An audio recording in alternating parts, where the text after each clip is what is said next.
Asambleísta Richard Calderón.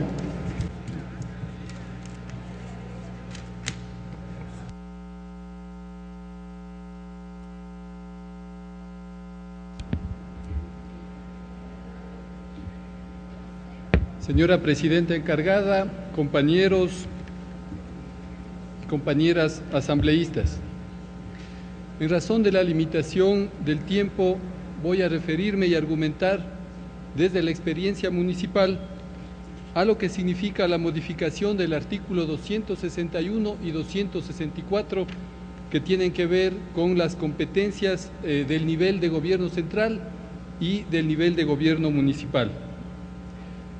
Para contextualizar mi argumentación, quisiera hacer una clara diferencia entre la Constitución de 1998 y la Constitución actual. En la Constitución del 98 se dejaba que la ley determine las competencias a cada nivel de gobierno y, consecuentemente con esto, se permitía un proceso de descentralización de acuerdo a la visión local, a la coyuntura, a la solicitud de cada uno de los municipios, lo que causó un caos prácticamente, porque en esa época existían municipios que, sin resolver todavía temas como relleno sanitario, desechos sólidos, servicios básicos, agua potable, alcantarillado, solicitaban ya, por ejemplo, el servicio de salud. Es en la Constitución del 2008 en la que se define claramente las competencias de cada nivel de gobierno, y esto significó una base importante en la organización del Estado. Además, en esta Constitución se fortaleció el rol planificador y garantista de derechos al Estado, en este caso fundamentalmente los derechos de salud y educación. ¿Por qué es conveniente la enmienda a estos dos artículos?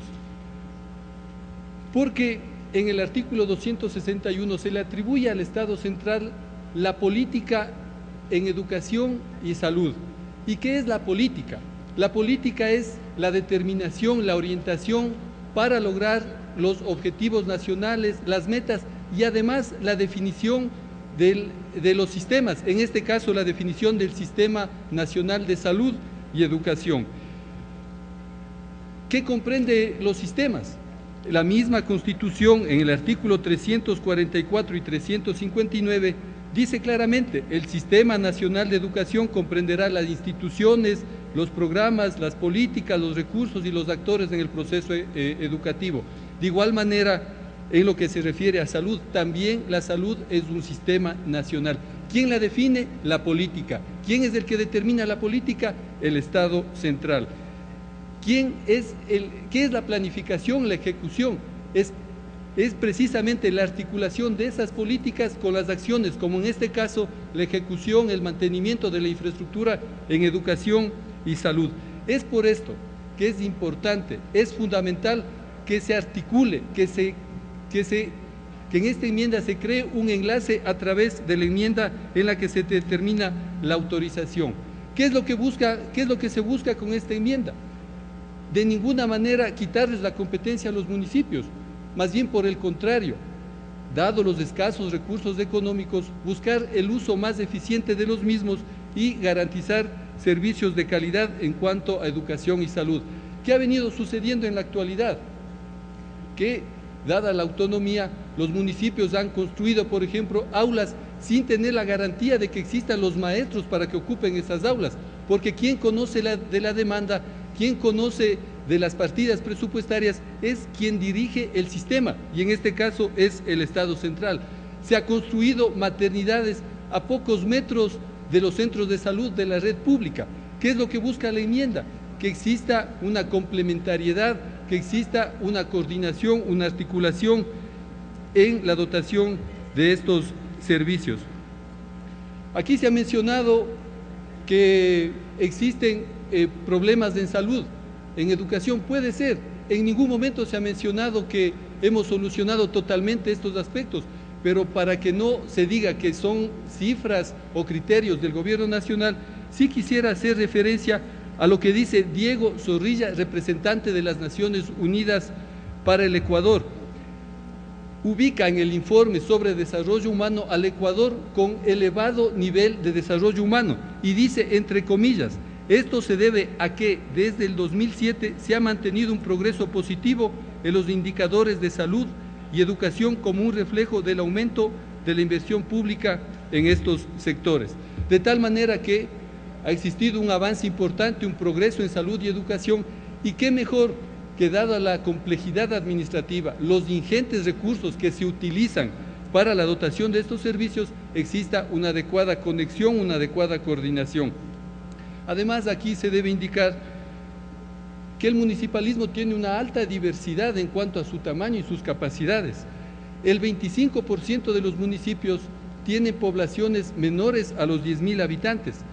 Si en este momento se constituyeran los municipios, el 75% de los municipios no podría convertirse en cantón porque no cumplen los 50.000 habitantes. ¿Esto qué significa? Que existen debilidades en sus presupuestos, debilidades en sus capacidades institucionales y por tanto también una complicación en asumir por sí solos la competencia de planificar y construir la infraestructura en educación y salud, más aún cuando tienen al menos 15 funciones más, como ya he manifestado: agua potable, mercado, alcantarillado, desechos sólidos, uso y gestión de suelo. Y todavía, sobre todo en el sector rural, existe altos déficits de abastecimiento. Por ejemplo, solo el 20% de la población rural tiene alcantarillado, solo el 35% de la población rural tiene agua potable, que son competencias exclusivas de las municipalidades. Y de todas maneras, pueden seguir apoyando, pueden seguir invirtiendo, pero con la autorización bajo la política, bajo la dirección del Sistema Nacional de Educación y Salud. Es importante que la Constitución, que las leyes busquen esa coordinación, esa complementariedad entre los diferentes niveles del Estado. Aquí se ha hablado mucho de que se está buscando un centralismo, de que tal vez un Estado controlador, inclusive a los municipios, pero quisiera citar un ejemplo de los miles que han existido en estos años de la Revolución Ciudadana. El día sábado pasado acaba el gobierno nacional del presupuesto general del Estado, no de las transferencias a los gobiernos locales, sino del presupuesto del gobierno central, apoyar a los municipios de Imbabura con $33 millones para la ejecución del proyecto de agua potable Pesillo-Imbabura.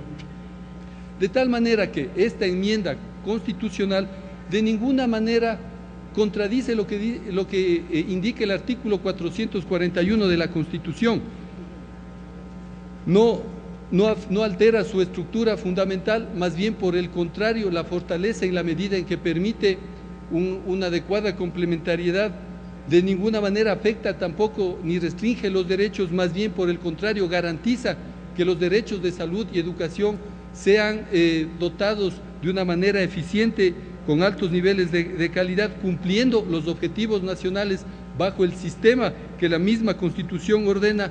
Desde el punto de vista ya de la conveniencia técnico-administrativa, facilita, dada